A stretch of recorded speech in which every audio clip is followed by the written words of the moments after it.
Imagine going through swine flu. Literally having politicians and more importantly scientists say that. I'm glad that so many people who works for the NHS and health sector is making sure people who are sick survive.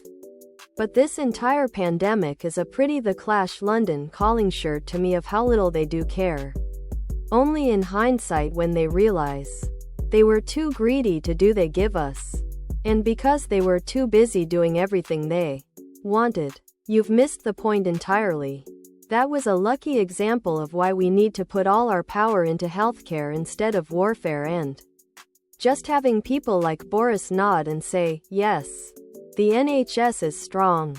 The economy is strong. Pretty The Clash London calling shirt. Tank top. V-neck. Ladies' tee for men and women. V-neck. Tank top. And it's likely we will have another decade of that to pay off the national debt this crisis costs. Mainly as we are an island nation. And not in Pretty The Clash London calling shirt. Than many other similarly developed countries. We have less critical care beds per capita. We are an international travel hub in terms of airlines though. And that was very likely to be the vector of the first transmission. They have systematically destroyed our healthcare system for no other reason than for profit. To save money. Official He Clash London calling sweatshirt. Hoodie. Sweatshirt. Spain has 9.7 per 100k. And Italy has. Yet look at how they are struggling. If the pandemic continues to gain pace here, the UK will be completely overwhelmed.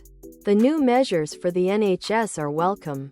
But we have had a decade of our NHS being deliberately crippled.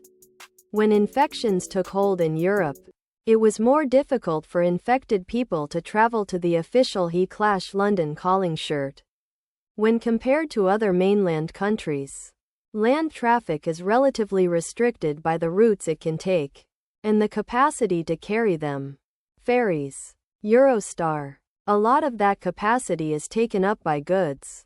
Which means fewer people moving. Other products.